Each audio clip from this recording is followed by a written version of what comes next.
देख लेते हैं नेचर और स्कोप क्या है। ये प्रीवियस ईयर में कई बार आपसे पूछा गया है कि एडमिनिस्ट्रेटिव लॉ का नेचर और स्कोप क्या है। आप वही सब लिख सकते हैं जो अभी हमने इंट्रोडक्शन में पढ़ा था कि एक अनकॉडिफाइड लॉ है, पब्लिक लॉ की एक ब्रांच है। ये लॉ एडमिनिस्ट्रेटिव अथॉरिटी से डील करता है कि उनके ऊपर क्या रूल्स एंड रेगुलेशन होने चाहिए। ये डील करता है organisation powers of administrative authority से बेसिकली और होलली। ये जज मेड लॉ है। ये क्या है? एक जज मेड लॉ है। ये परवेसिव लीगल डिसिप्लिन है, यानी कि एक ऐसा लॉ जो वेरियस लीगल फील्ड्स में अप्लाई हो रहा हो। आप इसे बस इतना ही याद रख सकते हैं नेचर एंड स्कोप को। इसके अलावा ये क्या करता है? ये हमें एक नॉलेज प्रोवाइड करता है कि किस तरह से पावर्स और फंक्शंस एडमिनिस्ट्रेटिव अथॉरिटीज़ की डिवाइड होनी चाहिए, किस तरह से कॉम्पोजिशन होना चाहिए किसी एडमिनिस्ट्रेटिव अथॉरिटी का, किस तरह से उनका कार्यकाल होना चाहिए, क्या कार्यभार होना चाहिए, फंक्शन होना चाहिए, पावर होनी चाहिए। एडमिनिस्ट्रेटिव लॉ, एडमिनिस्ट्रेटिव प्रोसेस जो अथॉरिटीज़ फॉलो कर रही हैं, अब अथॉरिटीज़ को क्या पता कि उन्हें क्या फ़ॉलो करना है। उस अथॉरिटी को सही से काम करने के लिए एक कोड ऑफ कंडक्ट चाहिए, एक प्रोसेस चाहिए। वो प्रोसेस कौन देता है? वो प्रोसेस देता है एडमिनिस्ट्रेटिव लॉ। ये एक प्रोसीजर बताता है जो एडमिनिस्ट्रेटिव अथॉरिटीज़ हैं उनको फॉलो करना चाहिए। अगर वो अपना कोई काम कर रहे हैं, मान लीजिए कोई फंक्शन परफॉर्म कर रहे हैं या कोई काम कर रहे हैं, कोई पावर एक्सरसाइज कर रहे हैं, तो उन्हें कैसे पता चलेगा कि उन्हें कितनी पावर इस्तेमाल करनी है और किस जगह पे पावर इस्तेमाल करनी है। तो उसका प्रोसेस बताता है एडमिनिस्ट्रेटिव लॉ। ठीक, इतना याद रखिएगा, इतना भी लिखेंगे तो काफ़ी है। ये बताता है कि क्या मेथड है जो एडमिनिस्ट्रेटिव अथॉरिटीज़ हैं जो पावर को कंट्रोल कर रही हैं, उन्हें किस मेथड से कंट्रोल करना है। फॉर एग्ज़ाम्पल जुडिशियल कंट्रोल क्या रहेगा, पार्लियामेंट्री कंट्रोल क्या है। ये रेमेडीज़ बताता है। मान लीजिए किसी एडमिनिस्ट्रेटिव अथॉरिटी ने किसी पर्सन का राइट वायलेट कर दिया, अब उस राइट की क्या रेमेडी है ये भी हमें एडमिनिस्ट्रेटिव लॉ में ही पता चलेगा।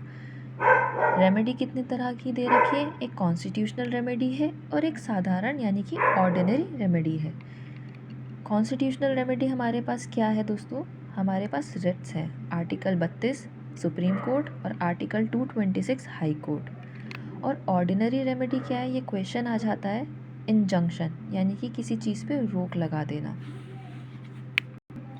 अब दोस्तों सवाल आता है कि एडमिनिस्ट्रेटिव लॉ की इतनी ज़्यादा ग्रोथ, इतनी ज़्यादा हाई डिमांड क्यों हो गई? क्या वजह रही कि एडमिनिस्ट्रेटिव लॉ इतना ज़्यादा ग्रो किया?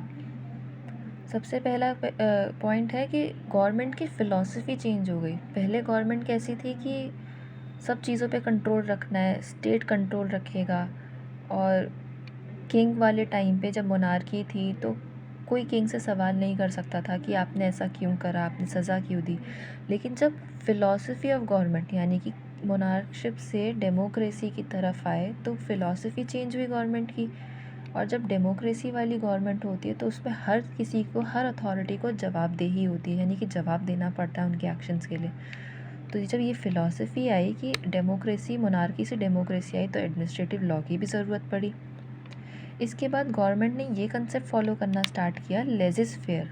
लेजिस फेयर मतलब गवर्नमेंट का मिनिमम कंट्रोल होना चाहिए एंटरप्राइजेस पर और मैक्सिमम फ्री एंटरप्राइजेस होनी चाहिए। यानी कि लेजिस फेयर का लिटरल मतलब होता है let the man B free, यानी कि मैन को फ्री कर देना चाहिए, गवर्नमेंट का कम से कम कंट्रोल रहे किसी पर्सन की फ्रीडम पर।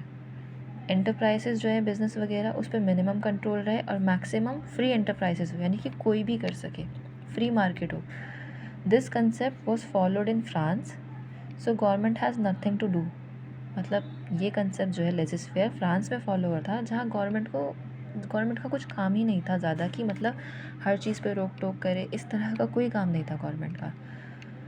लेकिन जैसे ही सोशल वेलफेयर स्टेट आता है, ये कॉन्सेप्ट अडॉप्ट किया जाता है कि सोशल वेलफेयर स्टेट का हम कॉन्सेप्ट अपनाएंगे, तो गवर्नमेंट का काम बढ़ जाता है। अब गवर्नमेंट का काम बढ़ेगा तो एडमिनिस्ट्रेटिव अथॉरिटीज़ का भी काम बढ़ेगा।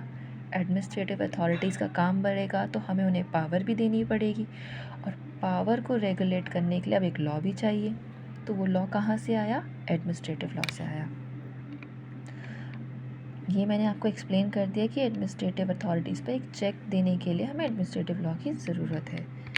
अब लोगों की डिमांड थी, पहले लोग अपने राइट से अवेयर नहीं थे। लोगों ने जैसे जैसे अपने राइट्स को पहचानना स्टार्ट किया, उन्होंने डिमांड किया कि हमें हमारा राइट चाहिए और हमें हमारे राइट का प्रोटेक्शन चाहिए। अब एडमिनिस्ट्रेटिव अथॉरिटी को क्या चाहिए था कि वो उनके राइट्स को प्रोटेक्ट करे। एडमिनिस्ट्रेटिव अथॉरिटी की यहाँ ज़रूरत पड़ गई। अब जहाँ जहाँ एडमिनिस्ट्रेटिव अथॉरिटी की ज़रूरत पड़ेगी दोस्तों, याद रखिएगा, वहाँ पर एक लॉ चाहिए होगा जो उस एडमिनिस्ट्रेटिव अथॉरिटी को कंट्रोल करे।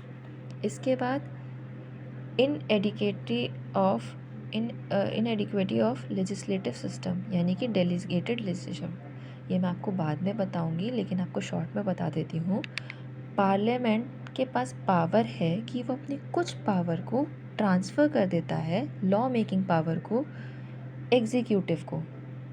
गवर्नमेंट के 3 पार्ट्स हैं हमें जैसे कि पता है, लेजिस्लेटिव, एग्जीक्यूटिव एंड जुडिशरी।